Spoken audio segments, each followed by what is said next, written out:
unfortunately, we've got to cancel the reading for Thursday again. For tomorrow's reading, we're gonna have to cancel it too. Um, I'm in I'm in Irving for a preacher training conference session. Yeah, so we'll have to. It, I can call Tina and let her know. My sense is it really doesn't make a whole lot of difference if we call her or not. Is that accurate? Okay. Okay. Okay. Well, I wasn't even sure she even announced it last time. Okay. Okay. Okay. Well, as long as she's okay. Okay. Oh, all right. Well, then I'll definitely let her know. Yeah. And and tell them what we'll do because I know we're a couple of weeks behind now. We'll go back to where we were, which I think is Psalm 10, Acts 10 through 14. So we'll pick up where we left off the last time, so we won't skip anything. So, mm, well, yeah, yeah, I'll let her know. Thank you.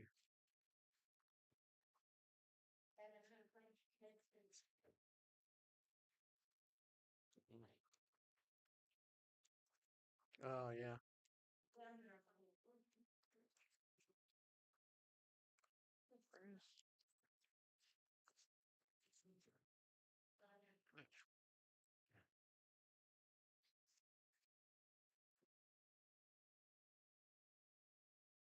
I can see what it looks like. Okay. It'll, my head will be blocked off. What's that? Oh, we still got 5 minutes. We got plenty of time.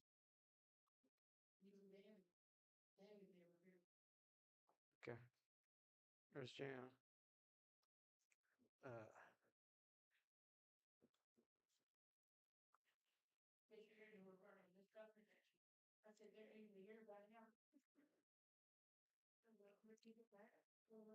okay.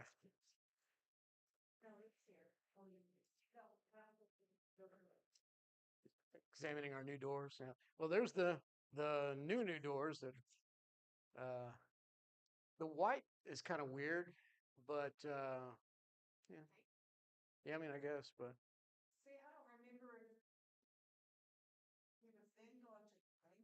yeah, I don't know. I don't know. But yeah, it's an improvement. It's an improvement and you can see out, which is nice. Yeah. And most importantly, they won't slam when we walk out, which I'm very happy about.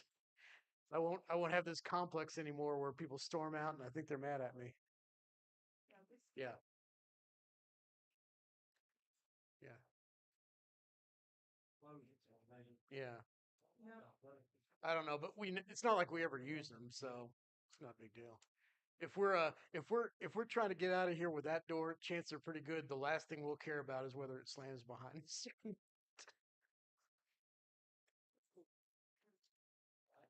Yeah, they turned out good. Yep. Yeah. Do you do we want to leave them white? Do we want to paint them or do anything with them? Oh, they are. Oh, they are going to paint them. Oh, okay. Okay. Are they just going to do them a wood varnish or something? Okay. Oh, I'm just curious.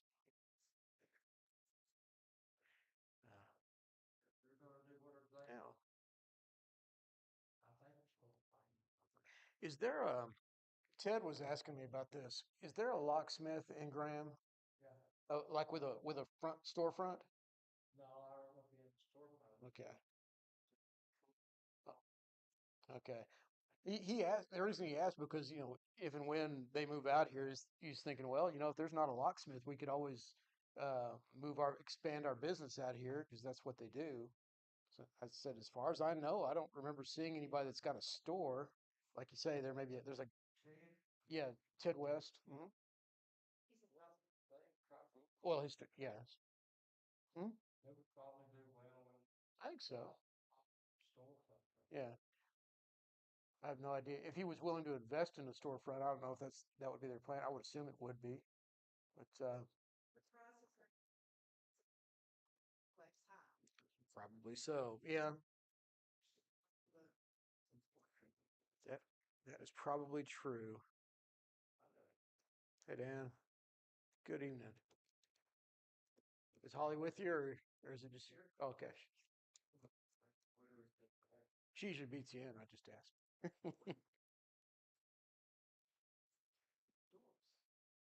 We have doors.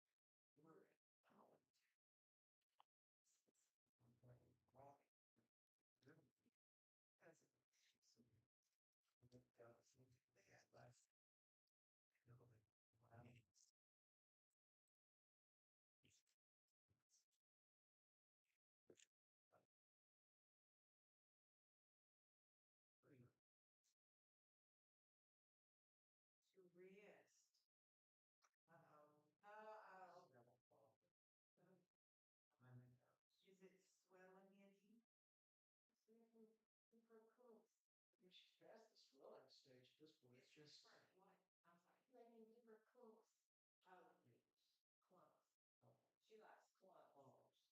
it's appropriate. Clink is more of a mental thing. Fun is a functional thing. But yeah,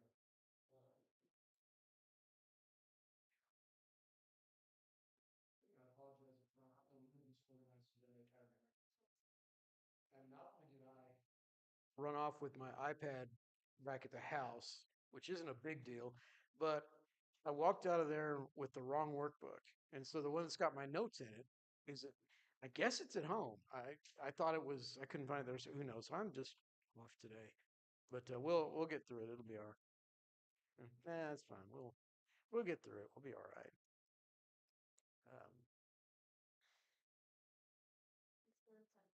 mhm. But but it's all good. It's gonna be.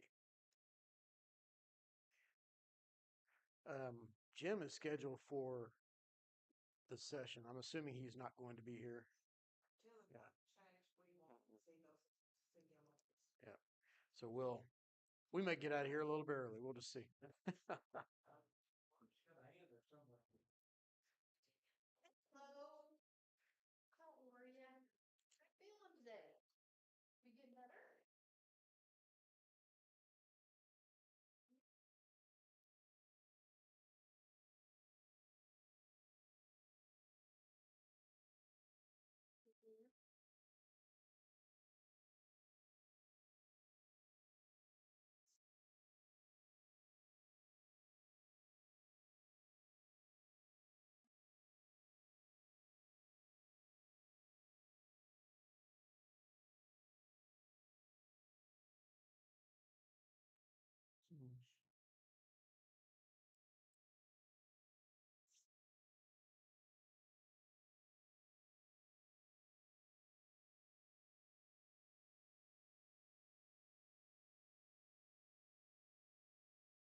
I'm sure he enjoyed that immensely.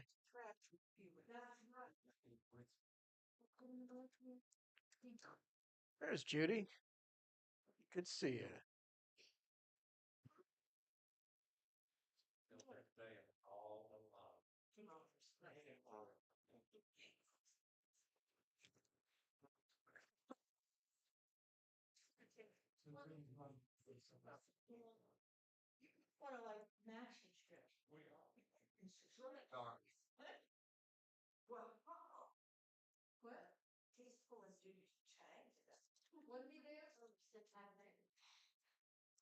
Maybe y'all are maybe y'all are out of the range of the camera or something. He's trying to get y'all behind there so they can't see you or something like that.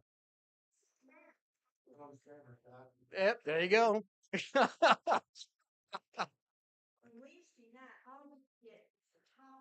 Yeah. See now, but that makes it look bad. I'm sitting here talking to a bunch of empty pews, like everybody's lined up in the back row. I know. You can always see. That's why she's always there. Y'all are always there. Y'all are kind of there. Um, Everybody else, no. You're just, that's true. You can't.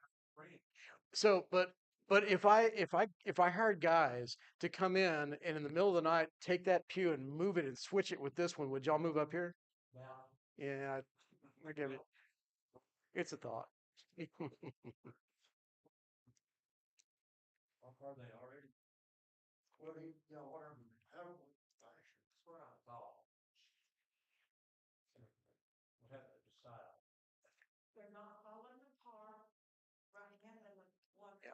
it's all good. Well,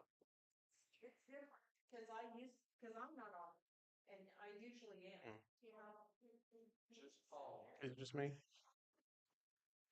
Mm, all right. Well,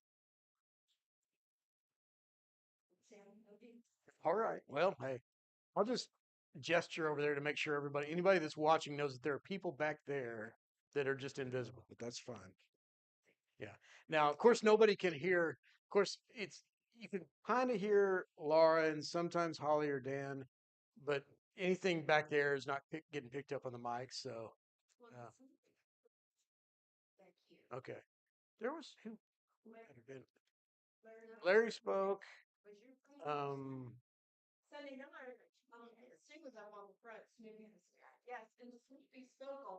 she spoke a lot, and then of course you got Nolan and Gilbert who just resonate a little bit, so that helps. Oh, that's true, Gilbert. And yet, and yet he was able to tell jokes. He was able to tell jokes. It was interesting. I guess he saved up for that. That's fine. He did. All right. Well, let's go ahead and pick up then. I'm gonna apologize up front. I was just telling them I accidentally not only my iPad is at home, but apparently I grabbed the wrong book, and so I'm flying on memory and whatever we're going to see here. So we may be a little bit frantic today, but we'll get through it. I did want to let y'all know as well. We're not going to be doing the reading this Thursday. I'm going to be in Irving tomorrow. I'll be in Irving for the preacher training seminar that Mark Roberts and Warren Berkeley hold up there. So looking forward to that. But I won't be here. We'll be back obviously by Sunday. So we're still in lesson 7. We're talking about the Psalms of David. We got through some of it, but what? We got through some of it. But I wanted to make a point that we didn't get to in Psalm 51, because this is an important thing I think that needs to be discussed when we go through a psalm like this, just because I suspect that all of us at some point have heard this passage used and heard it misused. And so I did want to talk about this a little bit. In verse 4, if you remember, this psalm is David speaking to God and talking to him about the grief that he is experiencing as a result of the sin that he had committed against Bathsheba and against Uriah. And we talked a little bit about this because we did talk about verse 3 and 4, where it says, "For I know my transgression and my sin is ever before me. Against you and you only have I sinned and done what is evil in your sight." And so we should already understand that there's some hyperbole going on here, because as we talked about last week, clearly David sinned against more than just God. He had Uriah killed. He committed adultery with Bathsheba. He lied about it. He sinned against a whole lot of people. But the emphasis that David is making here is expressing his grief and his sorrow towards God, and owning the responsibility and saying, "God, you are in the right. I am in the wrong." When David, when Nathan comes to David and tells him, "You are the man," it's as if David wants to make sure that everybody understands God is justified. Nathan was absolutely right in what he said. And so he's emphasizing and focusing on that. And it's that kind of language that leads into verse 5, where he says, "Behold, I was brought forth in iniquity, and in sin did my mother conceive me. Behold, you delight in truth in the inward being, and you teach me wisdom in the secret place." Uh, in the or in the secret heart, excuse me. And of course, you've heard this. People will go to verse 5 and say, "Well, there you go. David was brought forth in iniquity, and in sin did his mother conceive me. Therefore, I was born sinful. I was corrupt from the womb. I could do nothing wrong."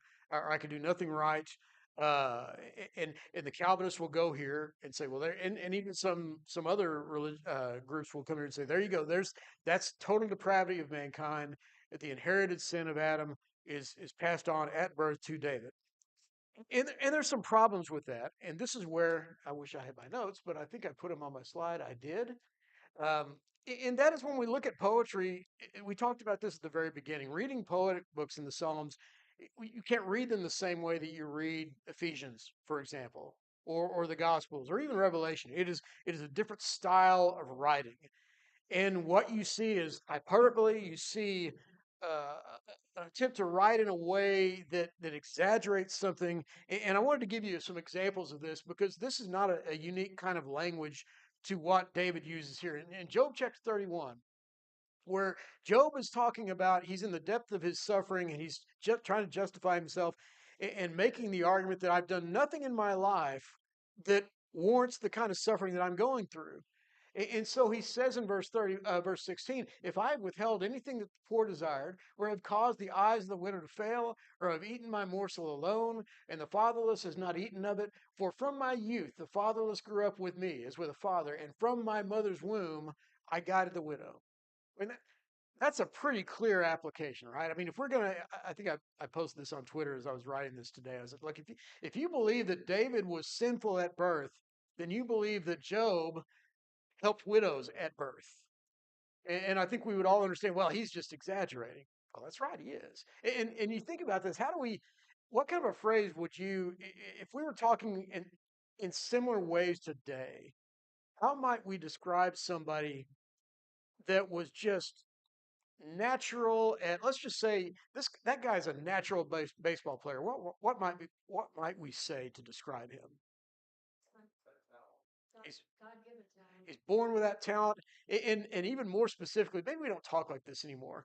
How many times have you heard that kid was born with a bat in his hand? That kid was born. He was born throwing that football. Well, we all know what that means. We know that that's the idea is that he, as you say, he has this God given talent that is there, but that doesn't mean that day one he's doing it. It has to manifest itself. He's going to have to mature before he gets to that point, and we all understand that. But for some reason, when we get to this point, to this verse, we immediately think, well, no, that's got to be literal. Well, what he's saying is, no, I've done this from the womb. This is who I am. I've been devoted to it, and I think we could say I've been devoted to it, and since I've had the understanding and the means to do something about it. I think that's a fair way to look at what Job is doing. And if you look at other passages, we can go back and look. We don't have to look at all these, but he makes similar statements about the idea of who he was and who he has been from his youth. In fact, let's look at Psalm for an example. Psalm 129, if you want to flip over there real quick. Obviously, youth and womb are not the same thing, but at the same time, the way that he describes himself in these passages is pretty clearly this same kind of idea. Uh, in Psalm, let's see, where do I want to? Yeah. Uh, in Psalm 129, he's talking about the people who are afflicting him or persecuting him or chasing him around. And he says in verse 1, greatly have they afflicted me from my youth. Let Israel now say, greatly have they afflicted me from my youth, yet they have not prevailed against me. He goes down, by the way, and it clarifies that. May all who hate Zion in verse 5 be put to shame and turn backwards. Well, what's his point? Is that since Israel were all a bunch of little kids that they've been persecuted? No, the point is that this has been going on since we first got to the nation. The nations have been against us. They have been rallied against us. Let's just look at one other example. Psalm 22 is a good one. In Psalm chapter 22,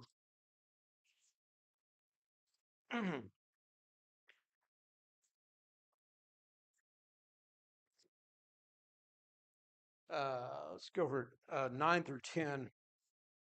And he's been talking about again the context where he starts by saying, my God, why have you forsaken me?" He's talking about his suffering and the difficulties that he's going through, the persecution, and surrounded by people who are seeking his law, seeking his death. And of course, we know that this is prophetic reference to what Jesus is going to go through. But down in verse 6, in fact, let's back up to verse 3. He says, "You are holy." enthroned on the praise of Israel. In you, our fathers trusted. They trusted and you delivered them. To you they cried and were rescued. In you they trusted and were not put to shame.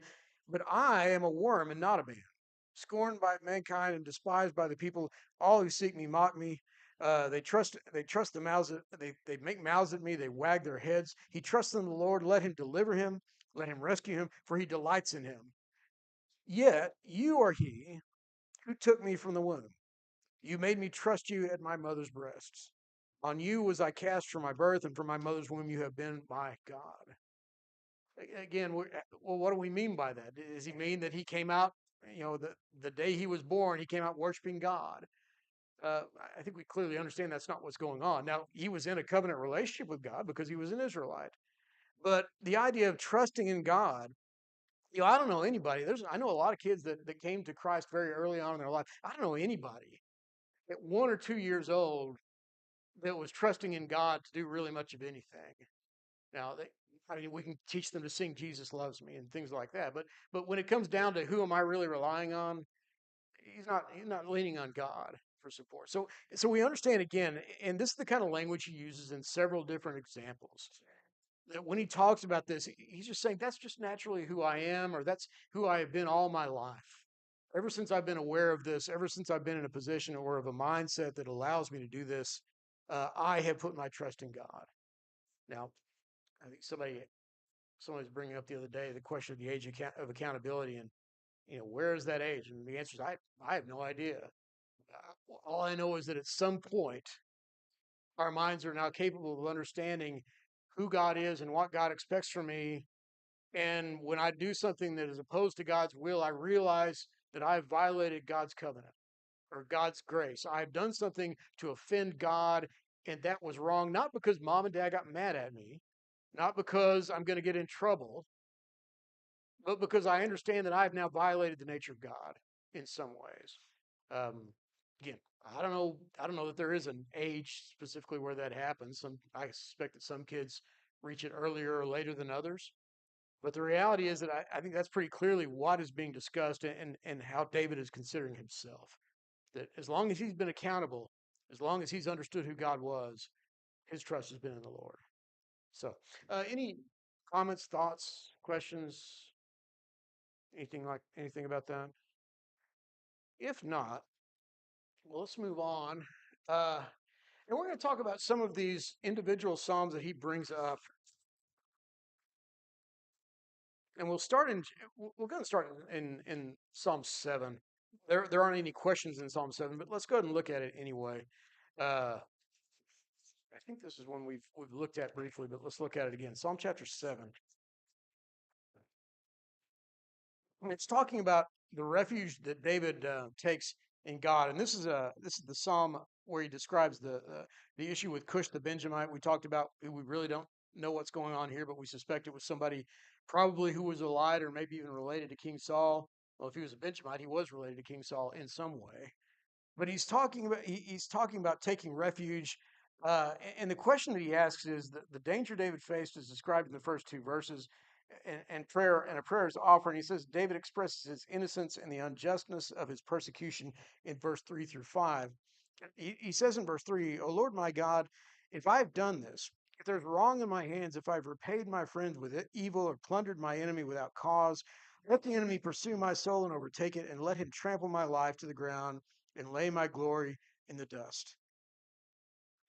This is something that we see in a lot of passages where David will talk to God and call for God to vindicate him, and he bases that vindication on what? Why should God come and take David's side over the side of his enemies? We don't have to have a specific answer, but just in general. Okay. The fact that they were enemies with David typically was because they were enemies with God. First of all, they were putting themselves against God's anointed. But second of all, typically, when we read the Psalms, we think about who typically the psalmist considers his enemies. It's always the people who are opposed to God. And so it's never a situation where David is calling down and saying, "Look, this guy's really annoying me. He's on my last nerve, and we just can't stand each other. Smite him." and make me right. That's not the point that he's always saying. It's always the idea that look on me and look on my righteousness and judge according to what I have done and how I have lived. Now, when we read that, people will come to those passages. I think frankly, a lot of times we just flat out ignore them because the idea today that I could appeal to God based on my righteousness is just a foreign idea. How do we justify that when we read what Paul talks about? We are justified by faith, by grace through faith, apart from works of the law. None of the righteous, no, not one. How can David sit here and tell God, I have been right, judge me according to my righteousness? How does that make sense? Okay. Okay. And we've talked before about how from the beginning God wanted it to be a covenant of his heart. Hmm. He wanted them to have it written on the heart and be ever before them. And when David, as a young boy before Goliath, stood and said that my faith and my trust is in the Lord God, Mhm. that's demonstrating his righteousness. And he consistently did that even though he sinned. Hmm. Yeah, David always put his trust in God, and I suspect that in a lot of instances, what he's really talking about here is not. Well, I know he's not saying judge according to my righteousness because I've done everything right and I've been perfect. But if we were brought into court of law against somebody and the judge had to pick, and I'm going to say, judge, rule for me because I'm innocent. I think we all understand. I'm not saying I've never done anything wrong. What I'm saying is, I am innocent in this matter. I've done nothing to cause this man to seek my downfall. And I think it's always important to keep that in mind when David writes these, because we'll see plenty of other examples where David is going to pour out his soul before God and say, God, I am a worm. I've sinned. I've violated your covenant. I am in need of your mercy. Please do not turn your face from me. There's plenty of times when David acknowledges his sin. And so it's another good example of how we read the Psalms differently than we read some other passages. Well, in a sense, we read them kind of similar because David's not trying to give us a treatise on how we are justified before God here. He's talking about his current situation and how he feels from his heart in this situation and how he's going to appeal to God. He's not saying, God, this is the system by which I want you to justify me so that I can be saved. The idea is, God, deliver me from this person and deliver me because I'm seeking to follow you and he's not. And it's a pretty clear argument, David. I like the fact that David's not asking God, he's not that Hmm. God, but Yeah. Hmm. he knows he should over it. It's not his to do so, but he does what God told him to do when it comes to wars. Hmm. He kills those that need killed, and he's doing God's work. God's doing his work through David. Yeah. So, and he justified. Hmm.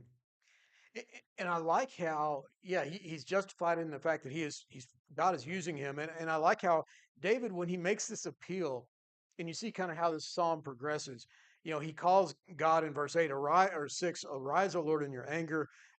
He calls him to account, and then in verse 8 he moves on and says, "The Lord judges the peoples. Judge me, O Lord, according to my righteousness," which we already talked about.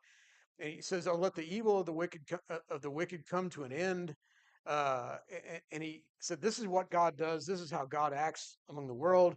And he says in verse 12, "If a man does not repent, God will whet his sword." In other words, this is who God is. This is how He deals with with these people. And in verse 17, he closes by saying, "I will give to the Lord the thanks due to His righteousness. I will sing praises to His name of the Lord the Most High." He's talking all of a sudden now in future tense. Okay, what's going to prompt David to sing praises and give thanks to the Lord in the future in the context of this psalm? Yeah, when God does exactly what David knows he's going to do. There's this great faith, and we see it so many times in the Psalms where David will pour out his heart to God and appeal to God for deliverance on some level, and he will express his doubts and he'll express his pain and what he's going through.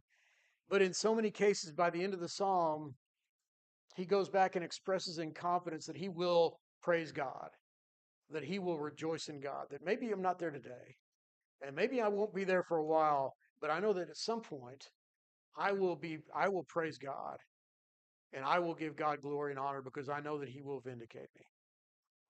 And it's a great, I hope it's a great comfort for us, even though sometimes it doesn't feel like when we're in difficult times, it doesn't feel like we're being vindicated today.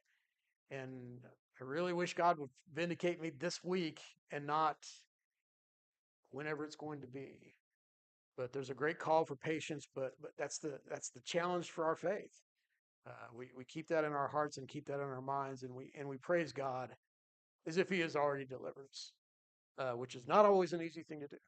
But and that's our challenge, and that's why we encourage each other and try to build each other up. Thoughts, comments on Psalm 7? Let's go to let's look at Psalm 11.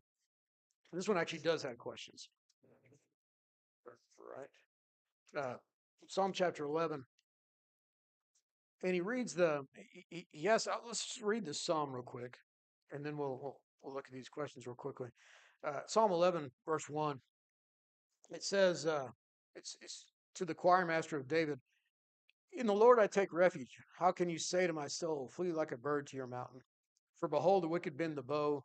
They have fitted their arrow to the string to shoot in the dark at the upright in heart. If the foundations are destroyed, what can the righteous do? The Lord is in his holy temple.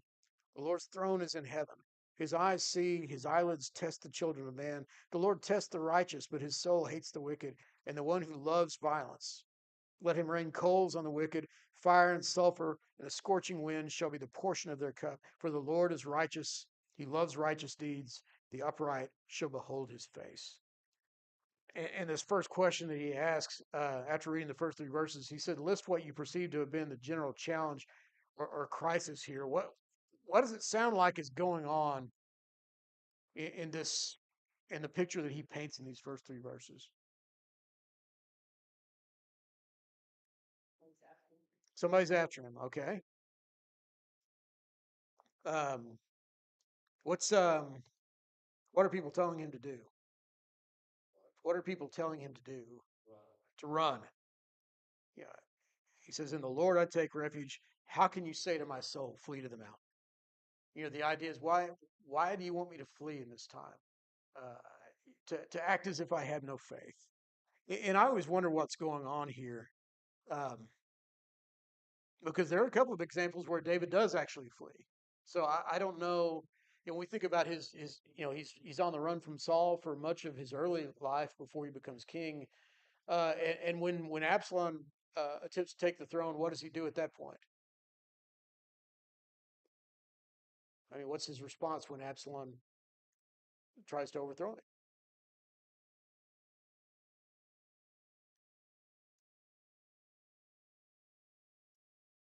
He stay where he is? He ran.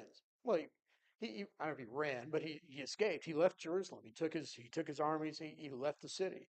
Now, I guess you could make the argument that maybe what's going on here is David is making a strategic withdrawal to make sure that there's no warfare in the city and to spare the people, but he's not planning on, you know, he talks about, if you remember in the story, he tells he tells the people around him, if the Lord wills, I will return.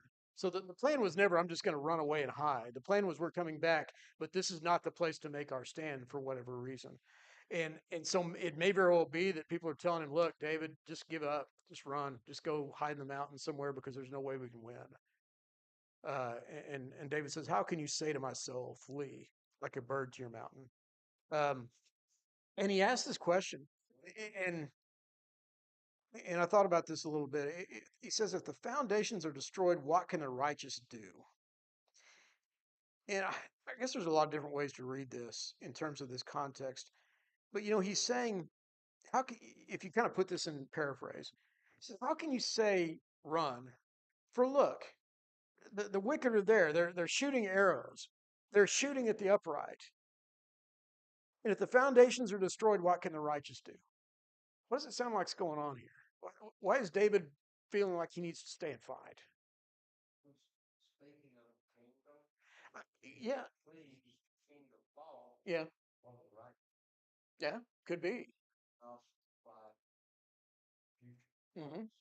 Yeah, I think that's probably, I think, most likely what he's talking about. There's different variations, but yeah, the idea that, look, innocent people are going to die. These bad people, whether they're the enemies of Israel or whether they're people trying to overthrow his own government, these people are trying to take this country, this nation over, and they're killing righteous people. And if I just run, who's going to protect them?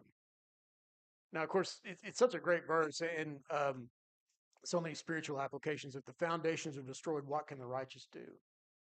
Now, it's how does he answer that question? It says the Lord is in his holy temple. It's a rhetorical question. He knows the answer to this. If the foundation is destroyed, what can the righteous do? Well, what are the foundations?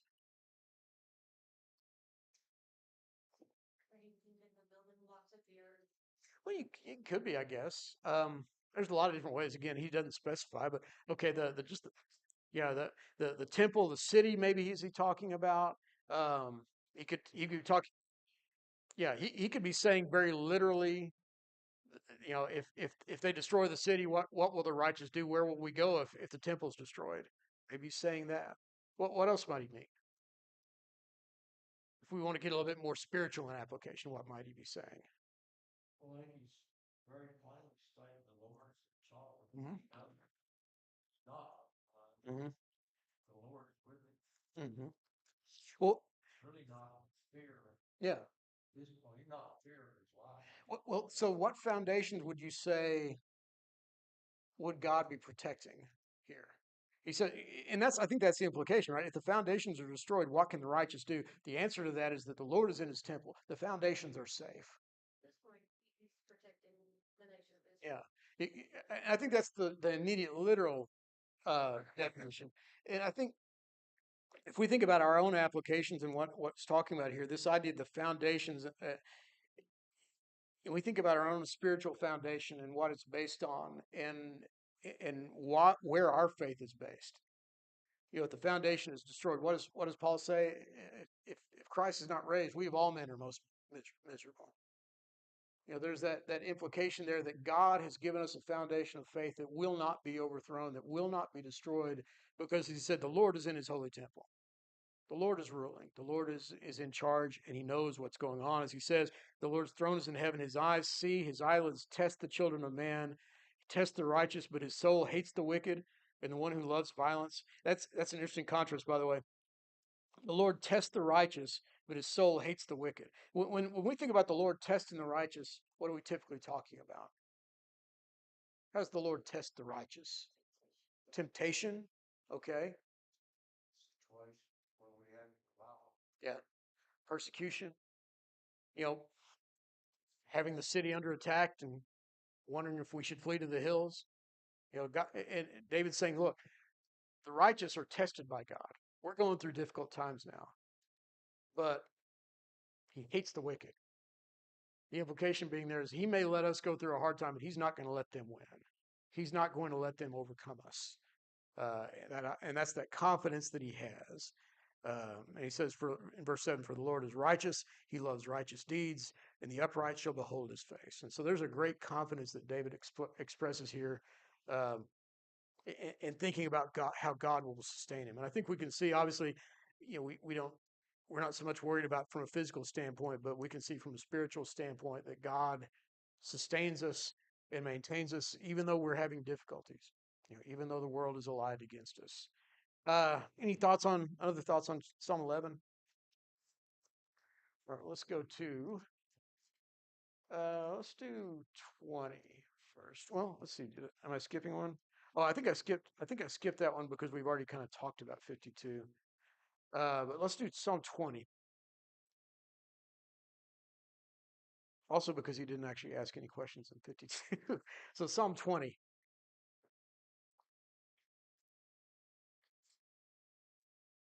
Uh,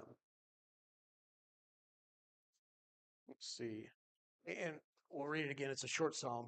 He says, may the Lord answer you in the day of trouble. May the name of the God of Jacob protect you. May he send you help from the sanctuary and give you support from Zion.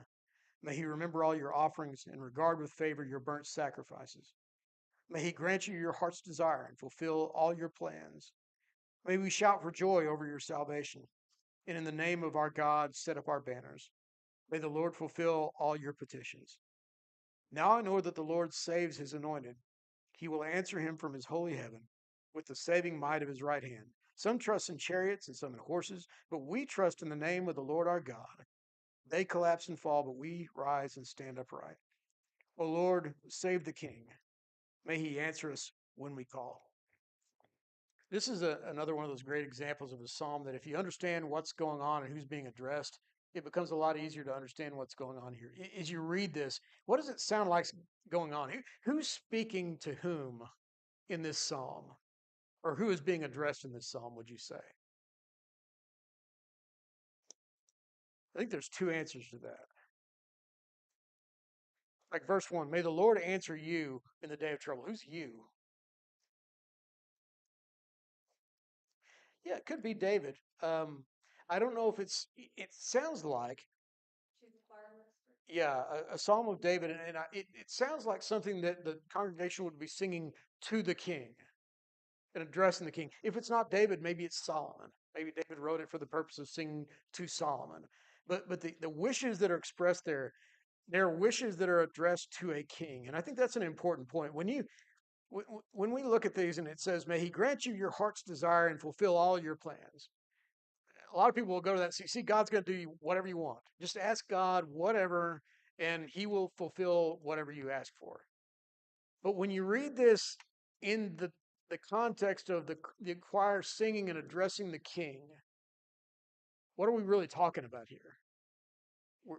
Why would Israel be asking God to grant the king all his heart's desire and to fulfill all his plans? Because those things were in accordance with God's plan. Yeah. Because of forward in God's purpose. Mhm.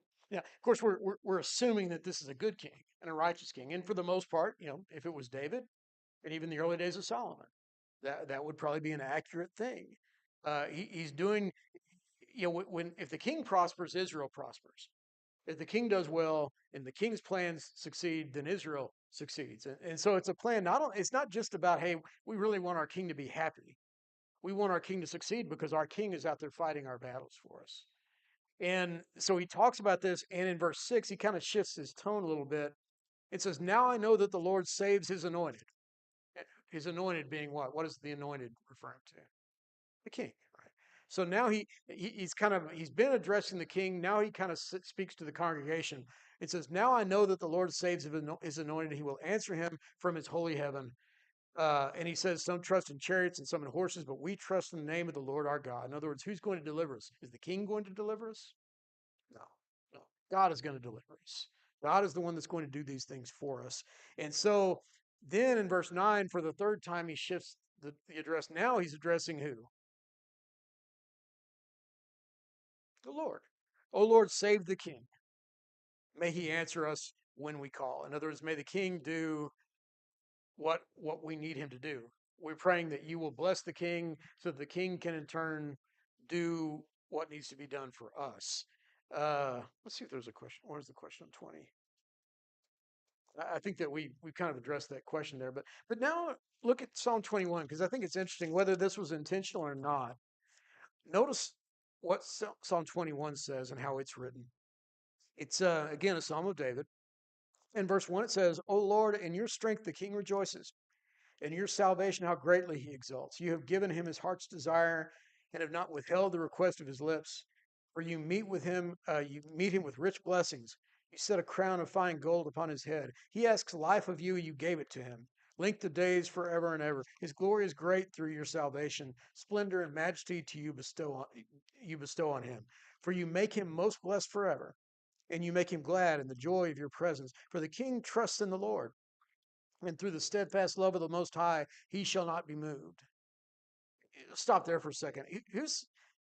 Do you get a sense of who's speaking here?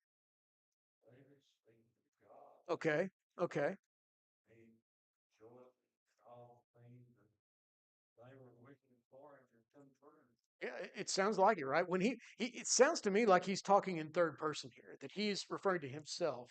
I am the king, and you have done all these things for the kings. And that's why I think Psalm 20 and 21 may have been a kind of a parallel song because it's almost that the king now, having heard this, responds to the audience by speaking to God and saying, everything that they've asked you to do for me, you have done. And so he acknowledges the greatness of God and says, for the king trusts in the Lord, and through the steadfast love of the Most High, he shall not be moved. Why do you think, assuming, and I think you're right, assuming that this is David speaking about himself, why didn't he just say me, my? Why does he say the king in third person? I mean, we don't know, but I think we can make a guess. Okay. Yeah, yeah. He's the king, right? Yeah, not just about David. The idea is moving forward. Any king. This is God's intended relationship with the king of Israel. And yeah, and I think this is David's way of saying, yes, you've done this for me, but not because I'm special, not because I'm just such a great guy. You've done it because I am the king, and you have anointed me, and you have given me this purpose, and I've had this role to fulfill. So he talks about that and kind of answers this. Let's see. Do we talk about anything else there? All right. Let's go ahead and move on. Let's go ahead and get the next one. Let's see. Let's do Psalm 24.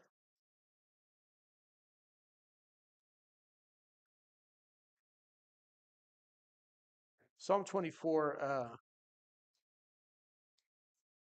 Yeah, I think this is a great example. Again, we're building on this idea of David being the king.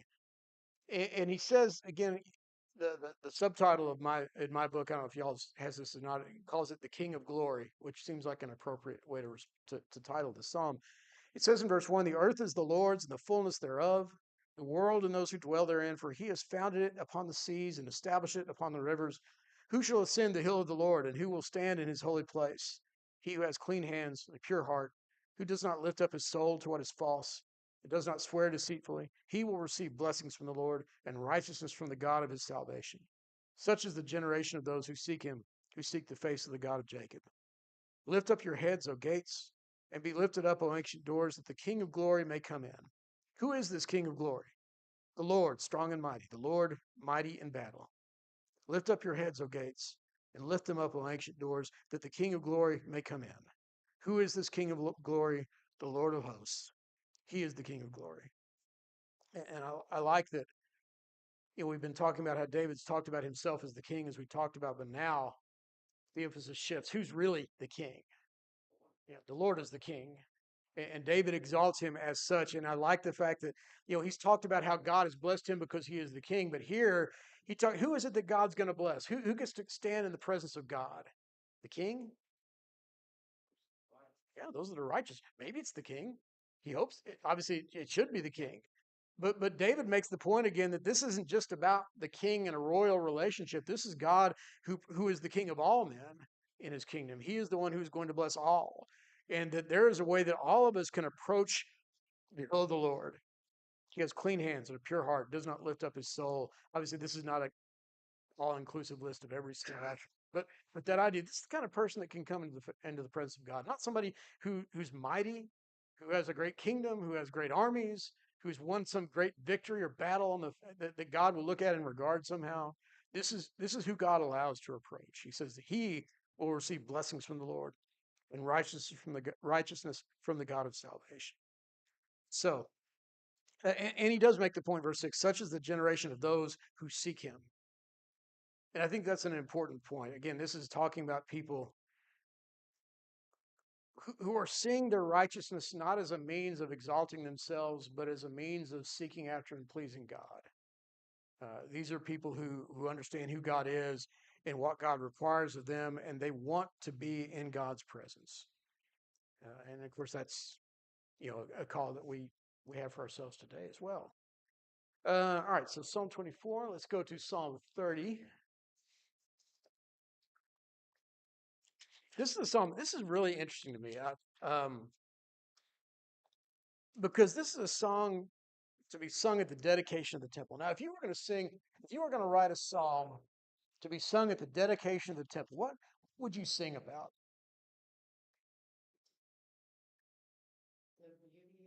Okay, yeah, sure.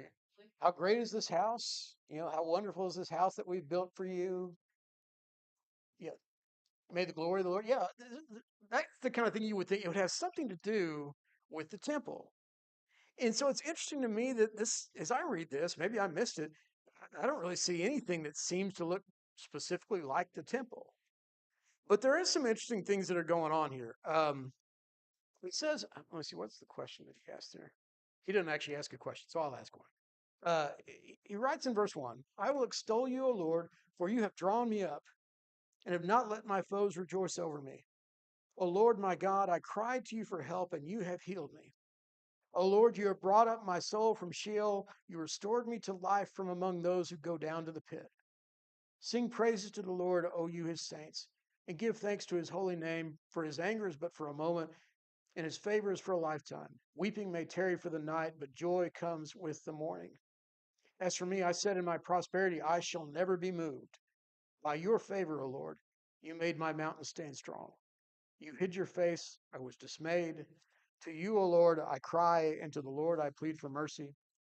What profit is there in my death if I go down to the pit? Will the dust praise you? Will it tell of your faithfulness? Hear, O Lord, and be merciful to me, O Lord, be my helper. You have turned from me my mourning into dances. You have loosed my sackcloth, clothed me with gladness, that my glory may sing your praise and not be silent. O Lord my God, I will give thanks to you forever.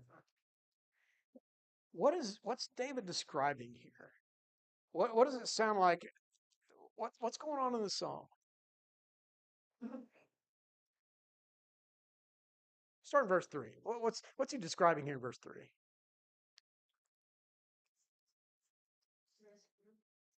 Okay. Right. When we talk about, yeah, resurrection, we're talking about anytime you hear this language of those who go down to the pit, it's talking about those who die. You saved me from among those who die. Now you could argue, and maybe it's true, that he's talking about I was among those who were doomed to die, and you kept me from dying, and maybe that's true. But he talks about this idea of in verse 6, I said, my prosperity, I shall never be moved. By your favor, O Lord, you made my mountain stand strong. You hid your, and then it says you hid your face, and I was dismayed. You did all these things for me. You established me, and then you hid your face, and I was dismayed. And that's when he gives this plea in verse 9. What profit is there in my death? If I go down to the pit, will the dust praise you? Will it tell of your faithfulness? In other words, what profit is it to you, God, if I die? I can't praise you if I'm dead. And he says in verse 11, you have turned from me my mourning into dancing. You have loosed my sackcloth and clothed me with gladness. In other words, you've turned my mourning into a celebration. You've brought me from death into life. Now, with that in mind, are we starting to see some imagery there? It's a song of forgiveness, and certainly that's appropriate for David, right? When we think about what's going on here as well, and let's connect this back to the temple. Why would this be at the dedication of the temple? Maybe I'm stretching this a little bit. But when Jesus is in the temple, what's his message to the people? When he goes in and he overturns the money changers, and what do they say? Who gave you the right? Who gave you the right to do this? And he says, you can't do this in God's house. But what does he tell him he's going to do? He says, destroy this temple, and in 3 days I will raise it up again. I will, and John says later he was talking about the temple of his body. And you look at the language that's used here, and it echoes the kind of Psalms, for example, that Peter quotes in Acts 2 when he quotes David, who wrote, "You have not left my soul in Sheol, neither did you allow my flesh to see corruption." The idea that this is the same kind of language that is used typically to talk about the death and the resurrection of Jesus. And I wonder if there's some connection here that at that very first temple, that was a model that was going to be, or a shadow that was going to be ultimately fulfilled in Christ and ultimately fulfilled in the church, that the foundation of joy and the reason that we're going to celebrate when that temple is resurrected is because Christ has been resurrected. And because he has given the promise that we will be resurrected. And so again, maybe I'm stretching that a little bit, but it seems like there's definitely, I'm just sitting here thinking, why would this be connected to the temple? And that seems like, in retrospect, a pretty natural conclusion to that. But anyway, any thoughts or comments, anything else you want to talk about on that one? See how much time we got, about 10 minutes. Let's do, all right, so we're on Psalm 32. And this one we do have questions on. All right, so Psalm 32. I think we did talk about this a little bit, but we really didn't talk about some of the questions I think here are good to talk about. He says in verse 32, "Blessed is the one whose transgression is forgiven, whose sin is covered. Blessed is the man against whom the Lord counts no iniquity, and in whose spirit there is no deceit. For when I kept silent, my bones wasted away through my groaning all day long. For day and night your hand was heavy upon me. My strength was dried up as by the heat of summer. I acknowledged my sin to you, and I did not cover my iniquity. I said, I will confess my transgressions to the Lord, and you forgave the iniquity of my sin. Therefore, let everyone who is godly offer prayer to you at a time when you may be found. Surely in the rush of waters they shall not reach it. You are a hiding place for me. You preserve me from trouble. You surround me with shouts of deliverance. I will instruct you and teach you in the way you should go, and I will counsel you with my eye upon you. Be not like a horse or a mule without understanding, which must be curbed with a bit and bridle, or it will not stay near you. Many are the sorrows of the wicked, but steadfast love surrounds the one who trusts in the Lord. Be glad in the Lord, and rejoice, O righteous, and shout for joy, all you uprightness in heart." He asked the first question in this, and I guess we could really talk about all three of these, really. But what do we learn about forgiveness here? What do we as we read this? What do we learn about forgiveness from what David is saying here? First of all, acknowledge Okay, and sin. okay, that there is a need for forgiveness. Uh, It's available to ask. mhm, mhm. Yeah, I think verse 1 even kind of, when he says, "Blessed is the one whose transgression is forgiven, whose sin is covered," I read that statement to just assume that there's going to be sin. But, everybody's got sin, but blessed is the one whose sin is covered. And when we think about what that means, whose transgression is forgiven, whose sin is covered. I didn't do the research on this, and I probably could have in that idea. But what's the imagery there? What happens to my sin? How's it described? Okay, it's covered, it's hidden, it's concealed. Uh, and again, it's people can take that in a lot of different weird directions. But what we're talking about here again, and he makes it very clear when we think about the attitude that he has towards his own sin, and this goes back to that idea of confession as well. This clearly is not somebody who's looking to get away with something. This is somebody who has done something that is eating him up inside day and night, and he can't get past it. And he just wants it to be gone. And one of the great messages of this, I think, and the reason there's such great joy here is that David understands that the thing that not only separated him from God, but made him an embarrassment before God. It was just his sin was just horrific, and yet God doesn't even see that anymore. And God doesn't even see me as that same person anymore. That's an amazing thought. When we think about how God forgives our sins, that God does not see me as the person who has done all those horrible things that I've done. Yeah, yeah. Yeah. And I think everybody sometimes will make the argument, well, that's a literal thing. God just can't he doesn't even have any knowledge of your sin. I don't think that's the point it's making. But to your point, when we talk about remember something where's that song, Remember Me in Herald Square, remind me, he doesn't come back and say, hey, remember that thing you did? Remember, you did all this and you did this and you did this. And I know I forgave you, but it's still there and we still bring it up. That's one of the great lessons about forgiveness, maybe that we can apply here. When we talk about forgiving somebody, do we go back a week later and say, hey, still kind of, I know I forgave you, but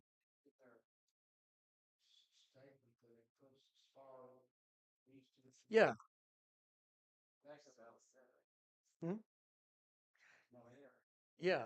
Yeah. I can't remember where it is. It might even be in the Psalms. I can't remember for sure. But yeah, the idea that he just puts it as far away. It's out of my sight. It's not something that I'm going to deal with anymore. It is no longer consideration in this relationship.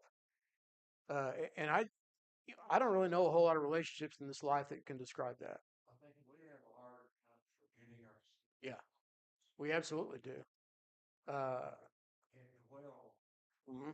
our mind, I fall into that again. Yeah. Well, and And it's there's different aspects of that because to your point, obviously we're mindful of what we've done because we want to avoid those things, and it would be foolish of us not to.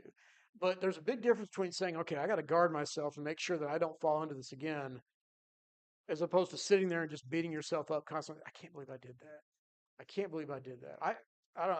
I suspect all of us at some point have done that. I know I have. I still do it, and I keep reminding myself, there's absolutely nothing you can do. Hmm? 103 verse 12. Okay. Um, there's nothing I can do about it anymore, and yet God knows that and understands it and has forgiven me. And so as hard as it is for me, it's I can put that away. I don't have to worry about it. I don't have to live in dread. I don't have to live in fear or in guilt anymore. People talk about Christianity as being a religion of guilt, but it shouldn't be. Not if it's practiced in the right faith.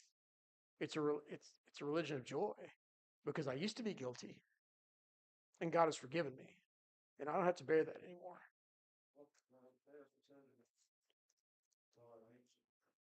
Far as reaches from the west, Hmm.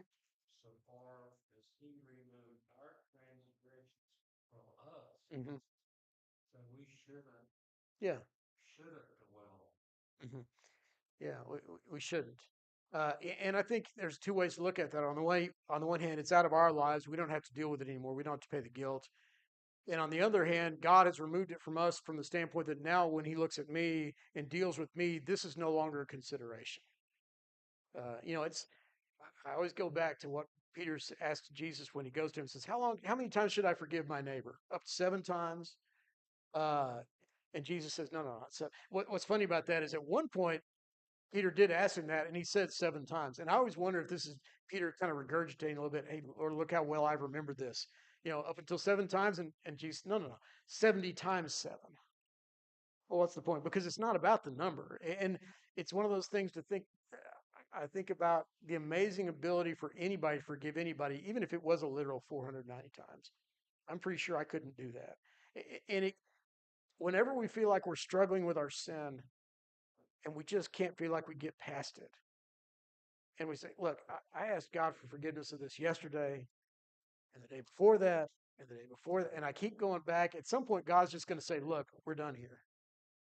And yet, he keeps forgiving us. He gives us that assurance. And it's just an amazing thing to remember and to bear in our mind and to give us courage. And the courage ought to give us the ability to do exactly what he talks about here, which is to confess our sins. That when we have sinned, what do we do? Do we try to cover it up? Or do we go to God and say, I acknowledge I've sinned. I did this. I need mercy. Uh, Not because we don't do it dreading what's going to happen, uncertain about what's going to happen, thinking about how horrible I am and what God's going to do to me and what I deserve, because God has promised, I will treat you with mercy. We don't have to get what we deserve. We get what God has promised us. Uh, and again, it's such a great assurance. And in verse 8, I think if you'll notice in verse 8, the language shifts again, as it often does in the psalm. Now it's God speaking to the psalmist, or speaking to the people, I should say. And he says, I will instruct you and teach you in the way you should go. In other words, I've asked God, I've rejoiced in God. I confessed my sins to him. God redeemed me. He forgave me. He's offered me as a hiding place. Now God turns around and says, I will instruct you and teach you in the way that you should go. In other words, this is not a one-way thing where God just unilaterally forgives me and with no expectations of anything else. He says, I will instruct you and teach you in the way that you should go. I will counsel you with my eye upon you. Be not like the horse or a mule without understanding, which must be curbed with a bit and a bridle. In other words, don't be the person that I've got to keep beating you over the head about this. Don't make me tie you up and keep you from going out and doing something. That's the idea. A lot of times, you know, we will argue. Some people will argue that God enables us to do good when we weren't able to do good before, and now basically we have to do good because God is kind of working us and preordaining us. And what God says, I don't want it to be like that. I want you to do this because that's what you want to do. Because constantly striving to get away from me. In fact, you're constantly striving to come back to me. And that's the language that he shows here. Um, and I love that. Be glad in the Lord in verse 11. Rejoice, O righteous, and shout for joy, all you upright in heart. We have such a great reason to rejoice in our faith, in the forgiveness that He has given us, and the assurance that we have. So, anyway, I guess that's my invitation. So, so thank you for your attendance. Appreciate y'all being here. Is there anything that we need to be praying about? I'll give you one. We got some news yesterday that one of the members at Fultondale, where we used to worship, took his life today, this morning, and everybody's basically there is in shock. Nobody saw it coming. It was completely out of the blue. No notes. They don't know why. They had some thoughts, but obviously they're in a lot of pain. So if you want to remember the church in Fultondale, Terry Smith was his name. Do you remember what his wife's name was? But his family, I know a couple of his kids were not believers. I don't know if or we're going to other places, but I know his family needs our prayers. So let's remember them. Anything else that we want to remember? Hmm? Yeah, good to see Judy. Glad you're here. We always are, but you're always here. And we'll keep praying for you, and pray for the folks that are coming in. There's actually people coming into West Side from Alabama. I was a little surprised to see that. We got people coming from all over, so I'm looking forward to seeing some of them uh, at the West Side conference. So people traveling tonight and tomorrow. Um, if there's nothing else, Dan, if you would lead us in closing prayer, we'll be dismissed. Our Lord, our Father, thankful, grateful to you for this beautiful, mild day that's been ours. Father, we're thankful for being able to meet here. We're mindful of some of our numbers that are not able to attend, and we ask for your hands to be with them and help them. We're mindful, Father, of the Smith family that was mentioned and the terrible loss. Pray for your comfort to be on that family, and may there be some benefit that is arranged through that loss, Father. May it not be in vain. Father, as we depart, go with us, be with us throughout this week, throughout our lives, Father.